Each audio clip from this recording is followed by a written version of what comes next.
No, birth control pills don't affect your long term fertility. Ladies, our baby making potential is much talked about. Whether you want to have a baby or not, society places the responsibility of procreation squarely on your shoulders. Want to reproduce? Take care of your fertility. Want to prevent it? Take birth control pills. So, does one affect the other? Do birth control pills affect your fertility and make it difficult to get pregnant once you stop using it?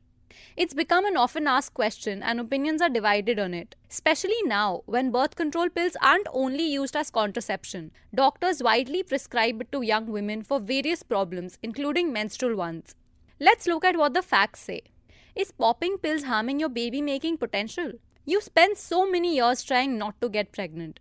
So, when it's time to turn all that effort around, it's natural to wonder what effect all those years of popping birth control pills have had on your body. Dr. Duru Shah, a leading infertility expert at Gynac World, and Dr. Ranjana Sharma, senior consultant gynecology at Apollo Hospitals, say a resounding no. And there's no concrete study yet to contradict them. In fact, several studies support their answer. Then why do so many people say otherwise? Why do so many women narrate their stories of having experienced the adverse effects of birth control on their fertility? Dr. Ranjana Sharma says, and I quote, "There are so many factors that affect fertility. How do you know which one could have had an effect on you? Somebody who has been on the pill for 2-3 years and never had children before, and they couldn't conceive after getting off the pill, they'll say they couldn't conceive because of the pill. But she hasn't tested her fertility anyway. Some people don't conceive even if they don't use the pill." Unquote. She defends the pill further, saying that if a woman is on the pill for years and in this time she develops some condition or disease and that prevents her from having children, people still blame the pill for it. There also comes the age factor. In an article on parenting.com, Paul Blumenthal, MD, professor of gynecology at Johns Hopkins University Medical School, says, and I quote, "With a few notable exceptions, immediately after you stop using birth control, your fertility will go right back to what it was destined to be." Unquote. Here, destined to be are the imperative words. He doesn't say that your fertility will be perfect or exactly what it used to be, but it will be what it's supposed to be at that time and age. How long do you have to wait to get pregnant after stopping the pill? The notion that you have to wait for several months before you start ovulating again is not entirely true. Ovulation starts within weeks of stopping the pill. You can get pregnant the next month or the next year. It's not absolute. Dr. Sharma says that sometimes when you stop the pill, you may not have your period for a couple of months, but it is very temporary. That doesn't mean your fertility is disturbed. You should give your body 3 to 4 months to come out of the effect of the pill. Dr. Anjana Sharma says, and I quote, "When you're taking the pill, your ovulation is suppressed, so ovaries will take a little time to come out of the effect of the pill. So you shouldn't worry about this recovery time." Unquote. The most recent studies show that within a year after going off the pill, 80% of women who want to get pregnant will get pregnant, a number identical to that of the general population. Could the pill benefit fertility and boost it?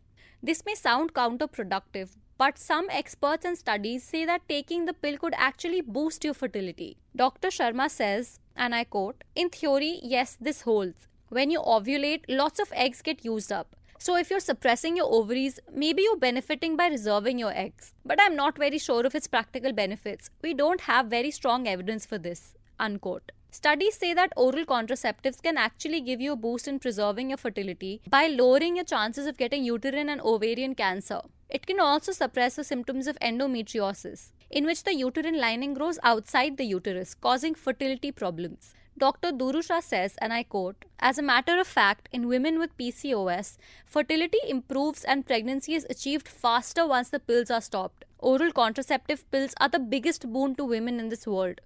They control irregular periods, painful periods, heavy periods, acne, pregnancy, and allow a woman to pursue her career. But can the pill actually help you get pregnant? Not exactly." Unquote. It should also be stressed that certain regulations in the body that the pill causes are artificial. Your menstrual cycle and hormones will go back to what they were when you stop the pill. Yes, the pill does have side effects. Some women, as well as alternative medicine doctors, argue that all this theoretical knowledge is fine, but if you're manually meddling with your hormones and ovaries, it's got to do some harm. While there aren't any studies to prove if birth control pills could adversely impact fertility, there are several recorded side effects of the pill. Dr. Durusha says some women could experience the following side effects: nausea and giddiness, mild water retention, mildly increased cholesterol levels, development of small blood clots but very rarely, reduced sex drive, premenstrual painful breasts, and irritability. What does the pill actually do? Most birth control pills contain low doses of synthetic forms of two female hormones, estrogen and progesterone. These synthetic hormones stabilize a woman's natural hormone levels and prevent estrogen from peaking mid-cycle. When estrogen peaks, it triggers the release of other hormones and you ovulate. Therefore, it stops ovulation by giving a fixed low dose of the hormones every day. The other hormone, progesterone, builds the uterine lining. An excess of the hormone could abnormally increase the lining. But because you're taking a very low dose of the hormone when you take the pill, it doesn't let the lining grow and thins it, preventing uterine cancer. At the end of the day, the choice is yours. Know all these pros and cons and decide whether you want to take the pill or not.